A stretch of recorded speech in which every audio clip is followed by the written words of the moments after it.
खुद रिसर्च करोगे तो पता चलेगा कि जिसको आप भारत सरकार और पार्लियामेंट कहते हो वो तो एक ट्रस्ट है, जिसकी मालकिन अभी भी वो है, इंग्लैंड का राजा है, पहले उस टाइम इंग्लैंड की रानी थी। आप रिसर्च करोगे तो आपको पता चलेगा कि अंग्रेजों का कोई भी कानून गांव पर लागू नहीं होता यदि गांव के लोग उस सरकार को बनाने के लिए वोट नहीं करते हैं। हर स्टेट के अंदर चुनाव को लोकप्रिय करने के लिए उन्होंने उनका आदमी चुना। आपकी बर्बादी आप ही के आदमी से करवाई जाएगी। उन्होंने फिर एक मसीहा बनाया, जो मैंने बताया था 1965 में जो सूखे और बाढ़, जो सूखे की वजह से देश में अकाल पड़ा था, वो खबरें फैलाई गई, वो इतनी ही सच्ची थी जितनी सच्ची ये खबर है कि कोरोना एक बहुत खतरनाक बीमारी है। उस अकाल के बाद देश की भूखमरी को खत्म करने के लिए अमेरिका से गेहूं इंपोर्ट करना पड़ेगा। इस खबर में उतनी ही सच्चाई है जितनी सच्चाई नरेंद्र मोदी ये कह रहा था कि मैं से कोरोना में बचा होगा। आज 2019 से लेकर के 2024 तक, अभी इस टाइम 2025 में चल रहे हैं जनाब, 2025 में आज भी भारत देश के अंदर मेडिकल इमरजेंसी लागू है कागजों में कोरोना महामारी के कारण। पॉलिटिकल पार्टी से जुड़े हुए लोग ही वोट बनवाते थे, बाकी कोई वोट बनवाता ही नहीं था। और इसीलिए उस दौर में इन्होंने देवीलाल को मसीहा बनाया अखबारों के माध्यम से। हरियाणा में देवीलाल पहला ऐसा आदमी था जिसने इस देश के बुजुर्गों को रुपए के साथ जोड़ा।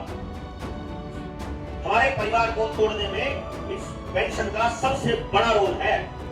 बंसीलाल इस समाज के अंदर सबसे बड़ा एजेंट साबित हुआ जब उसने लोगों के ट्रांसफर यहां से वहां पे ले देकर के, एक ही चीज के लिए जाना जाता है वो, और उसको बड़ा ग्लोरीफाई करके बताया जाता है कि उसने बहुत बढ़िया काम किया। जीडीपी बढ़ाने के लिए सबसे पहला काम उसने ये किया था समाज का सत्यानाश करने के लिए कि परिवार का मुखिया जो पैसा कमा रहा है वो उसके परिवार में ही ना रह सके। फिर उनके पास मोटरसाइकिल आ गई, नौकरी करने वालों के फिर कार आ गई, और फिर उन्हीं लोगों की लड़कियों को भगाने लग गए। एक आदमी ने दो ब्याह रचा लिए, जहां नौकरी करता है, एक बीवी वहां है, एक बीवी घर में बेचारी बात देखने लग रही है। 5 दिन वो वहां उसके साथ रंगलिया मना रहा है, 2 दिन वो अपना घर में अपनी बीवी के पास आता है। ये तभी तो चालू हुआ था, उससे पहले अपने समाज में कहां था? समझे? अब कहानी असली सुनो। जब इस देश का वो आदमी जो इंडिजीनियस है, जिसके पास कोई डॉक्यूमेंट नहीं है, वही इस देश का मालिक है, तो ये अंग्रेज कहां से आए या ये कानून कहां से आए? इसको समझने के लिए आपको अपनी रिसर्च करनी पड़ेगी। हमारी कही हुई बातों पर यकीन करोगे, आधी जानकारी देंगे हम। खुद रिसर्च करोगे तो पूरी निकाल के लाओगे। खुद रिसर्च करोगे तो पता चलेगा कि जिसको आप भारत सरकार और पार्लियामेंट कहते हो वो तो एक ट्रस्ट है, जिसकी मालकिन अभी भी वो है, इंग्लैंड का राजा है, पहले उस टाइम इंग्लैंड की रानी थी। आप रिसर्च करोगे तो आपको पता चलेगा कि अंग्रेजों का कोई भी कानून गांव पर लागू नहीं होता यदि गांव के लोग उस सरकार को बनाने के लिए वोट नहीं करते हैं। तो देवीलाल से पहले मेरे दादाजी से बात जब मैं करता था तो मैं डिटेल में पूछता था, क्योंकि बुजुर्ग आपको इतिहास की जानकारी थोड़ी बहुत ठीक से दे सकते हैं, मोटा मोटा। उनकी भी रिसर्च नहीं होती, लेकिन जो होता है वो तो पता ही होता है उनको। पहले हमारे गांव में जब चुनाव होते थे तो वो ये कहते थे, सरपंच का भी इलेक्शन साथ होता था, एमएलए और एमपी का भी इलेक्शन साथ होता था। सरपंच के इलेक्शन को बोलते थे छोटी वोट, जिला परिषद की और ब्लॉक समिति की जो वोट थी उसको छोटी वोट बोलते थे। एमएलए और एमपी की वोट को बड़ी वोट बोलते थे।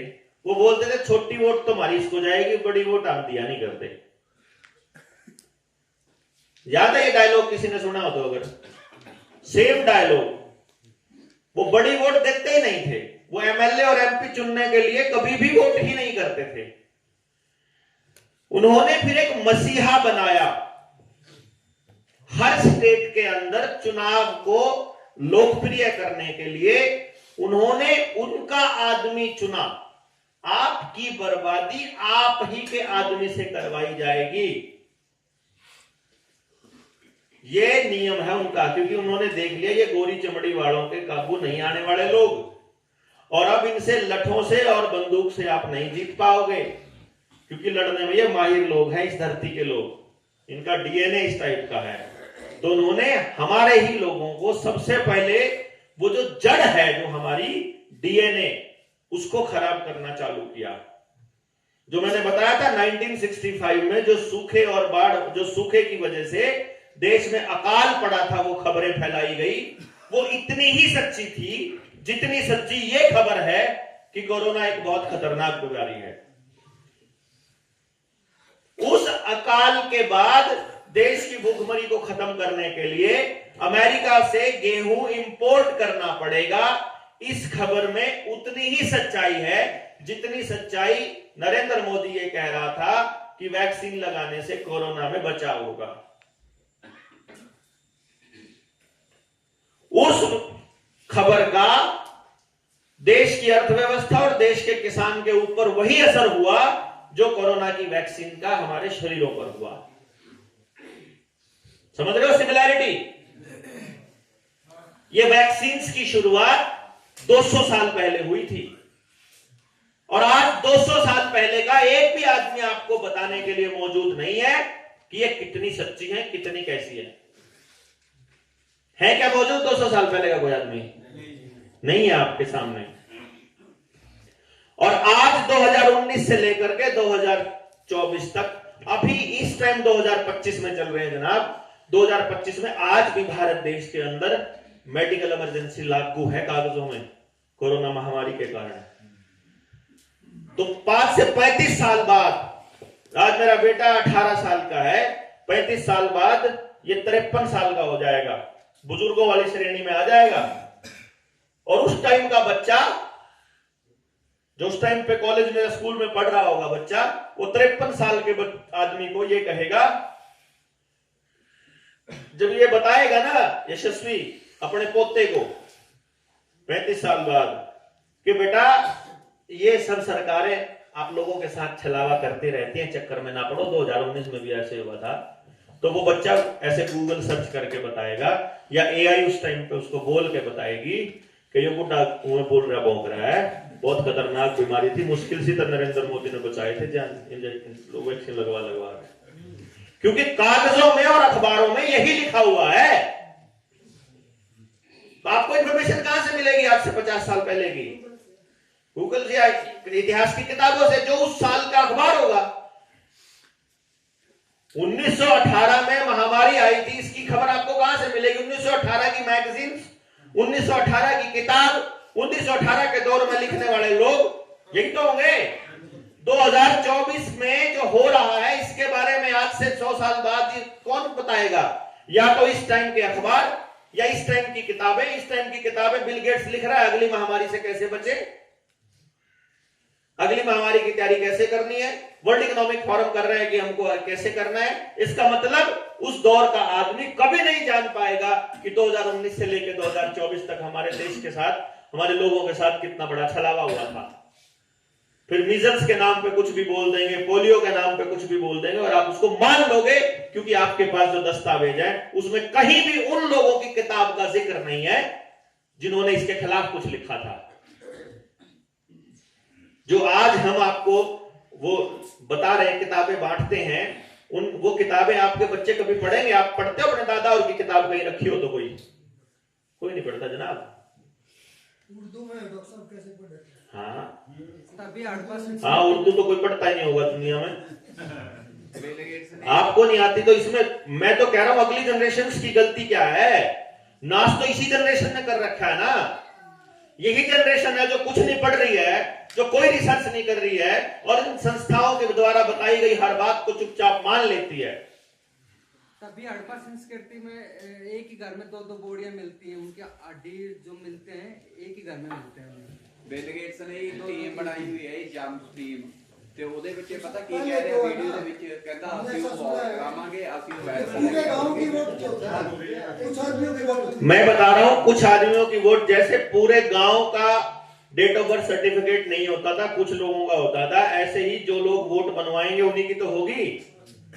वोट कौन बनवाएंगे? जो किसी पॉलिटिकल पार्टी से जुड़े होंगे। पॉलिटिकल पार्टी से जुड़े हुए लोग ही वोट बनवाते थे, बाकी कोई वोट बनवाता ही नहीं था। और इसीलिए उस दौर में इन्होंने देवीलाल को मसीहा बनाया अखबारों के माध्यम से। किसी भी ऐसे व्यक्ति को उस कुर्सी पर नहीं बैठने या रहने दिया जाएगा जो इनके एजेंडे को नहीं चलाएगा। हरियाणा में देवीलाल पहला ऐसा आदमी था जिसने इस देश के बुजुर्गों को रुपए के साथ जोड़ा। हमारे परिवार को तोड़ने में इस पेंशन का सबसे बड़ा रोल है। बंसीलाल इस समाज के अंदर सबसे बड़ा एजेंट साबित हुआ जब उसने लोगों के ट्रांसफर यहां से वहां पेले दे करके, एक ही चीज के लिए जाना जाता है वो, और उसको बड़ा ग्लोरीफाई करके बताया जाता है कि उसने बहुत बढ़िया काम किया। जीडीपी बढ़ाने के लिए सबसे पहला काम उसने ये किया था समाज का सत्यानाश करने के लिए कि परिवार का मुखिया जो पैसा कमा रहा है वो उसके परिवार में ही ना रह सके। जब आप अपने परिवार में रहोगे ही नहीं तो उसकी वजह से जो दूसरी जगह पर रहने के बाद समस्याएं आती हैं, वो कितनी समस्याएं आती हैं आपको खुद ही मालूम है। उस टाइम तो चलो परिवार इस टाइप के होते थे कि मास्टर जी ने रोटी खाने में कोई दिक्कत नहीं थी, किसी भी भाई ने कोई भी किसी भी घर में जाकर रोटी खा लो। लेकिन फिर उनके पास मोटरसाइकिल आ गई, नौकरी करने वालों के फिर कार आ गई, और फिर उन्हीं लोगों की लड़कियों को भगाने लग गए। एक आदमी ने दो ब्याह रचा लिए, जहां नौकरी करता है एक बीवी वहां है, एक बीवी घर में बेचारी बाट देखने लग रही है। 5 दिन वो वहां उसके साथ रंगरेलिया मना रहा है, 2 दिन वो अपने घर में अपनी बीवी के पास आता है। ये तभी तो चालू हुआ था, उससे पहले अपने समाज में कहां था?